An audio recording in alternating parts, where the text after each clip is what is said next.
has he Well, good morning, everyone. This country has historically been a great outward-looking trading nation. At our best, we have sold what the UK has to offer to every part of the globe. And exporting today is as key a part of our economic international activity as it ever has been. It's crucial to our prosperity, our stability, and our security. Whether in creating jobs, raising wages, or growing our economy, our exporters lead the way. They account for some 60% of our productivity growth and have been a major component of the UK's strong economic performance since 2010. And this success spans the length and breadth of the United Kingdom, from oil extraction and financial services in Scotland to transport and film production in Wales, to aerospace and e-commerce pioneers in Northern Ireland, to fintech and professional services across the whole of England. In the last year, we have seen UK exports of goods and services rise by 4.4% to a record £621 billion this year. Yet although we punch above our weight, in many ways we're still short of our full potential. And whether or not we had decided to leave the European Union, the UK would still have needed to up our game on exports. Why?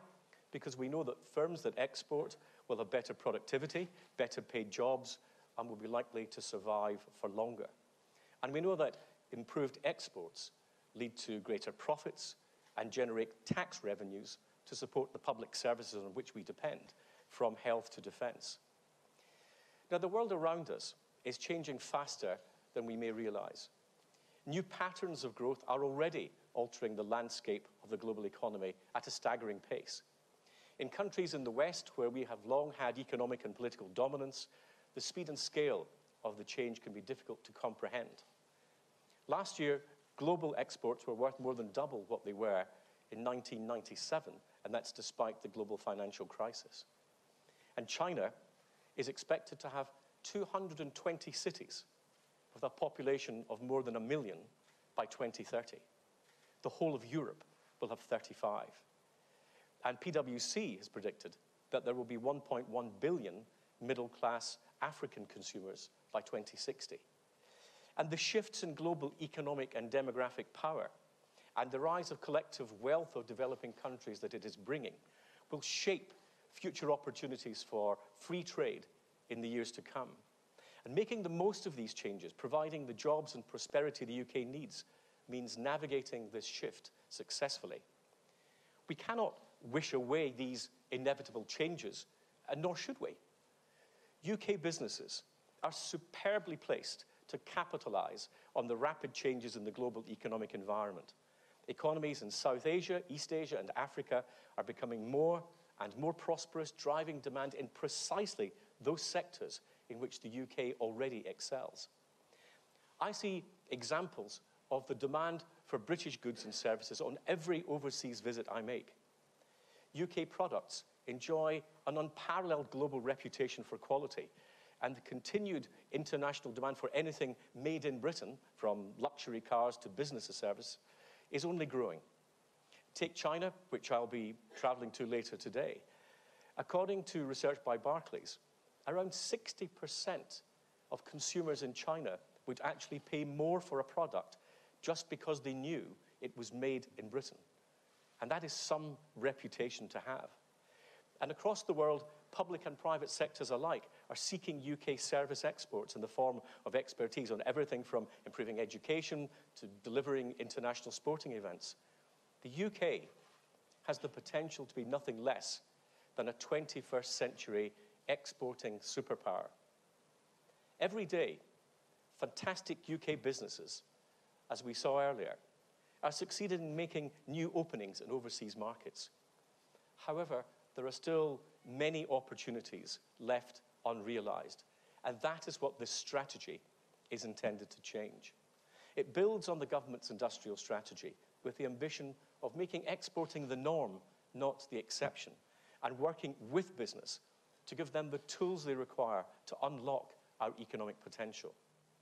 The innovation, ambition, and hard work of UK businesses will help power the prosperity that underpins our social cohesion and the political stability that's the foundation of our collective security, not only in the UK, but around the world. Currently, exports represent around 30% of our GDP, broadly similar to France, Italy, and Canada, but substantially behind Germany. And given the strength of the UK economy, we should be reaching for the top of the pack, not lingering in the middle.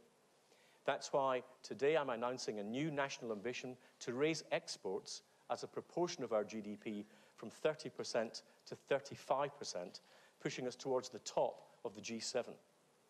This is challenging, but achievable as we build a truly global Britain.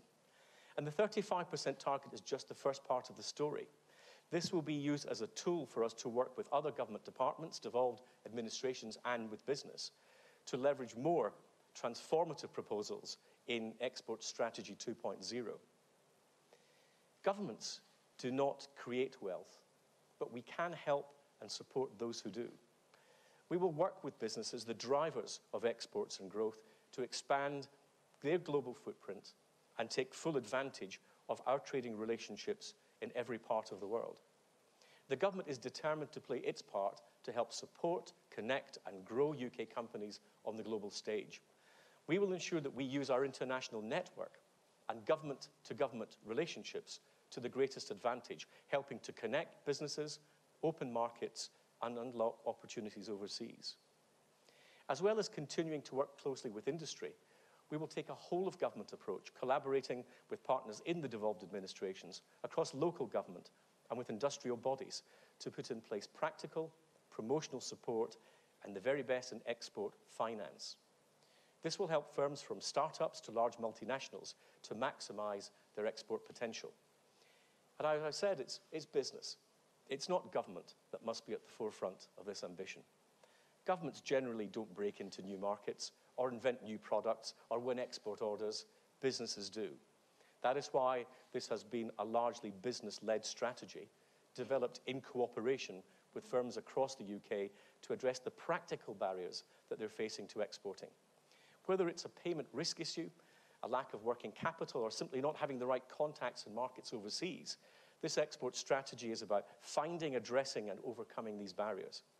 And some barriers can be about perceptions. So that's the International Trade Secretary Liam Fox launching the UK's new export strategy at the Institute of Directors today, saying that even though the UK punches above our weight, we are short of our full potential. And he highlighted Africa and China as some future free trade opportunities for the UK and ones that they can take advantage of. Wants to try and increase the exports as a share of GDP from 30% to 35%. More reaction to that, and plenty more speeches from cabinet ministers upcoming through the day. Jeremy Hunt, and possibly hearing from Dominic Raab later on as well.